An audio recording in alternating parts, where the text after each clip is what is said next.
तो हमारी आज की वीडियो का लेक्चर है linear momentum for class 9th chapter number 4 first topic linear momentum. आप इसे मोमेंटम कहें या लीनियर मोमेंटम कहें, ये दोनों एक ही चीज है। नेक्स्ट लेवल में आप जाके पढ़ते हैं एंगुलर मोमेंटम। ठीक हुआ। तो आज हमें लीनियर मोमेंटम की डेफिनेशन, फॉर्मूला, यूनिट, नेचर, इसकी डायमेंशन, इसकी सैंपल प्रॉब्लम्स और इसके कुछ एमसीक्यूज हमने सॉल्व करने। तो सबसे पहले हमसे पूछा जाएगा कि मोमेंटम होता क्या है। मैं बच्चों को क्लास में भी यह समझाता हूं कि अगर आप किसी भी बॉडी के मास को उसकी वेलोसिटी के साथ मल्टीप्लाई कर लें और आपको एक न्यू क्वांटिटी मिले, उसे कहा जाएगा मोमेंटम।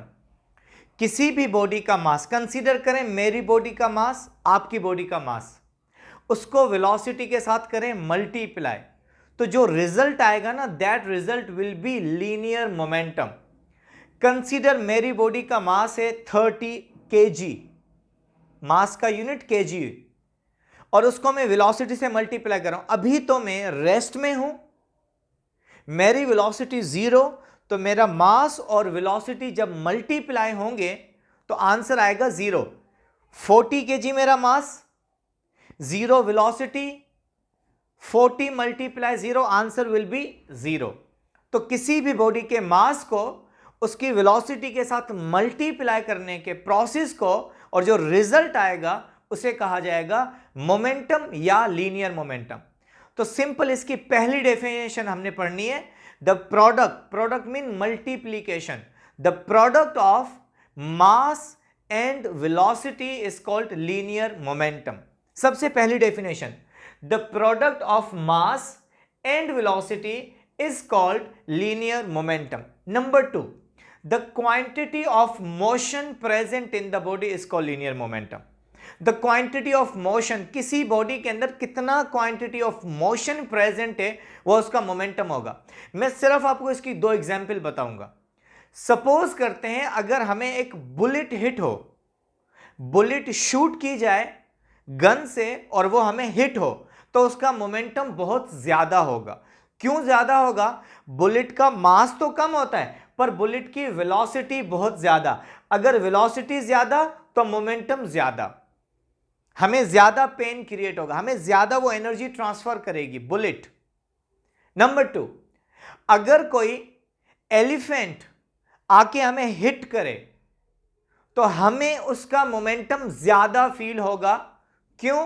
क्योंकि एलिफेंट की स्पीड तो कम होती है, उसकी वेलोसिटी तो कम होती है, पर उसका मास बहुत ज्यादा ग्रेटर है। अगर एग्जाम में आ जाए कि एलिफेंट का मोमेंटम ज्यादा होगा या कम होगा, हम कहेंगे एलिफेंट का मोमेंटम ज्यादा due to greater in mass. Bullet shoot की जाए, उसका मोमेंटम ज्यादा होगा या कम, तो हम कहेंगे बुलेट का मोमेंटम ज्यादा ड्यू टू इट वेलोसिटी। तो हमें यह बात पता लगती है कि मोमेंटम 2 चीजों पे डिपेंड करता है, greater the mass greater the momentum elephant, greater the velocity greater the momentum bullet.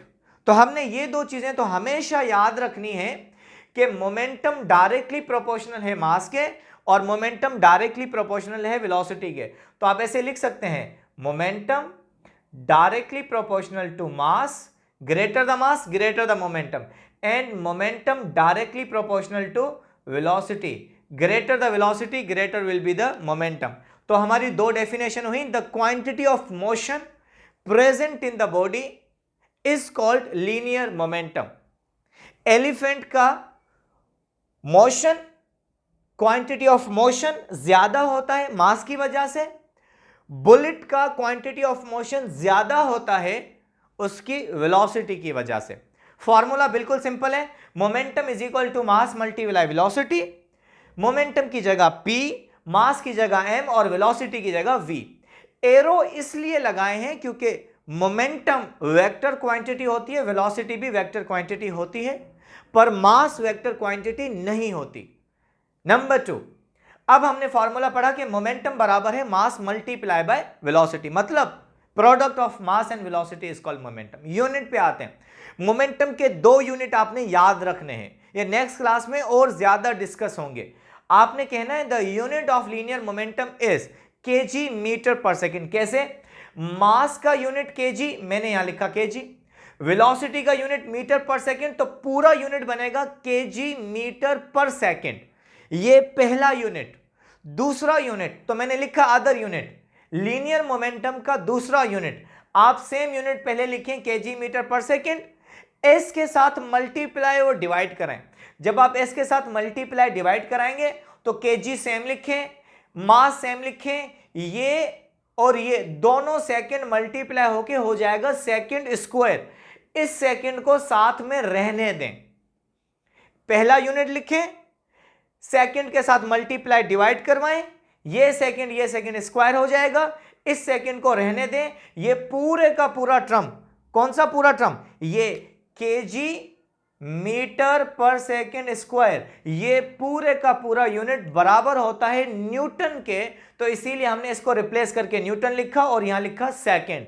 आज के बाद हमसे कोई पूछेगा लीनियर मोमेंटम के कितने यूनिट हैं, तो हम कहेंगे लीनियर मोमेंटम के 2 यूनिट हो सकते हैं, केजी मीटर पर सेकेंड, और अगर सेकेंड से मल्टीप्लाई डिवाइड करेंगे तो आपको एक न्यू यूनिट मिलेगा and that will be Newton into second. आगे बढ़ते हैं।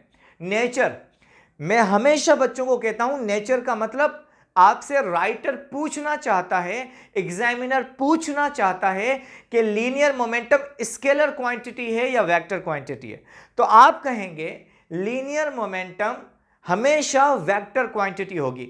वेक्टर मीन मैग्नीट्यूड भी होगा एंड डायरेक्शन भी होगी। तो हमने लिखा linear momentum is a vector quantity because it has both magnitude as well as direction. अब इसकी डायरेक्शन कहां पे होगी? जब भी आप कहते हैं वेक्टर क्वांटिटी तो आपको नेक्स्ट उसकी डायरेक्शन बतानी होती है। तो मैं ये बात समझाता हूं, ये एमसीक्यूज में भी है कि अगर आपके पास ये मास है, एक ऑब्जेक्ट है जिसका मास m है, ये इस डायरेक्शन में मूव हो रहा है। अगर मास इस डायरेक्शन में जा रहा है तो लाजमी बात है वेलोसिटी भी इसी डायरेक्शन में जाएगी। अगर ये ऑब्जेक्ट का मास इस डायरेक्शन में मूव होता तो वेलोसिटी भी यहीं जाती। अगर मास अपवर्ड जाएगा तो वेलोसिटी भी अपवर्ड, मास डाउनवर्ड जाएगा तो वेलोसिटी भी डाउनवर्ड। जिस डायरेक्शन में मास होगा उसी डायरेक्शन में वेलोसिटी होगी, तो मोमेंटम भी उसी डायरेक्शन में होगा।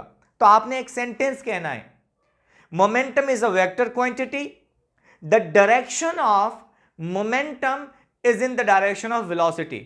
अगर ऑब्जेक्ट की वेलोसिटी यहां है तो मोमेंटम भी यहां होगा, वेलोसिटी यहां तो मोमेंटम भी यहां, वेलोसिटी डाउनवर्ड तो मोमेंटम भी डाउनवर्ड, और वेलोसिटी अपवर्ड तो मोमेंटम भी अपवर्ड। ये ऐसे नहीं होगा। आगे वाली क्लासेस में आप पढ़ते हैं, आपको ये बात पता होनी चाहिए कि एक्सेलरेशन अगर इस डायरेक्शन में है तो वेलोसिटी भी इस डायरेक्शन में हो सकती है, पर कभी कभी एक्सेलरेशन इस डायरेक्शन में है तो वेलोसिटी हमेशा इससे अपोजिट भी हो सकती है। कोई इतना बड़ा इश्यू नहीं है। एक्सेलरेशन और वेलोसिटी सेम डायरेक्शन और अपोजिट में हो सकती हैं, पर लीनियर मोमेंटम हमेशा जिस डायरेक्शन में वेलोसिटी होगी मोमेंटम भी उसी डायरेक्शन में होगा। ये सेंटेंस मैंने लिखा, direction is in the direction of velocity. Momentum की डायरेक्शन हमेशा डायरेक्शन ऑफ वेलोसिटी में होती है, जिस डायरेक्शन में वेलोसिटी उसी डायरेक्शन में मोमेंटम होगा। डायमेंशन जो कि बहुत ज्यादा इंपॉर्टेंट है, 9 और मैट्रिक के अंदर डायमेंशन पूछी नहीं जाती, पर अगर आप लिखते हैं, आप याद रखते हैं, it is really beneficial for you. Dimension, तो डायमेंशन के लिए आपने लिखा m इंटू वी। मैं बच्चों को कहता हूं डायमेंशन याद करने की जरूरत नहीं है, डायमेंशन कभी याद होती नहीं है, की नहीं जाती, कभी याद नहीं करिएगा, सिर्फ फॉर्मूला याद रखें, डायमेंशन खुद सॉल्व हो जाएगी। मोमेंटम का फॉर्मूला मास इंटू वेलोसिटी, मास की डायमेंशन m और वेलोसिटी की डायमेंशन LT इनवर्स 1। तो कोई भी आपसे पूछेगा कि लीनियर मोमेंटम की डायमेंशन बताएं तो आप कहिएगा m LT इनवर्स 1। मोमेंटम का फॉर्मूला मास इंटू वेलोसिटी, मास की डायमेंशन m और वेलोसिटी की dimension LT inverse 1। Sir dimension क्या होती है एक अलग लेक्चर है, आपको समझाना होगा, हमें ये समझेंगे, पर आज आप सिर्फ यहां तक याद रखें। आगे बढ़ते हैं। Sample problem. सैंपल प्रॉब्लम, पहली प्रॉब्लम, अगर किसी ऑब्जेक्ट का मास 10 है, कंसीडर मेरी बॉडी का मास 10 है और मेरी बॉडी मूव हो रही है with the velocity of 2 metre per second, तो इसका मोमेंटम कितना होगा? आपने लिखना है momentum is equal to mass into velocity. Mass 10, velocity 2, दोनों को मल्टीप्लाई करें, आंसर आएगा 20। तो अगर एक ऑब्जेक्ट जिसका मास 10 है, उसकी वेलोसिटी 2 है, तो उसका मोमेंटम होगा 20 न्यूटन सेकेंड। आगे बढ़ते हैं। अगर वही मास रेस्ट में आ जाए, रुक जाए, स्टॉप हो जाए, मास तो वही है 10 पर वेलोसिटी अभी कितनी है? 0। वेलोसिटी 0 होने का मतलब है ये बॉडी रेस्ट में है। रेस्ट मीन बॉडी स्टेशनरी है। रेस्ट मतलब बॉडी स्टेशनरी है। अब मोमेंटम बताएं, P is equal to M into V. Mass कितना? 10, वेलोसिटी कितनी? 0। इन दोनों को मल्टीप्लाई करेंगे, आंसर आपके पास 0 आएगा। तो कहने का मतलब है जो भी बॉडी रेस्ट में होगी, रेस्ट मीन स्टेशनरी, हमेशा स्टेशनरी बॉडी का मोमेंटम 0 होगा। आई रिपीट, बॉडी मूव होगी, मोमेंटम होगा।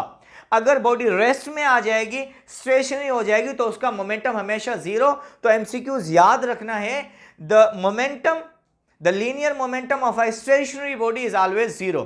नेक्स्ट लेक्चर हमारा है फोर्स और लीनियर मोमेंटम का रिलेशन। इस टॉपिक का नाम है what is the relation of force with linear momentum.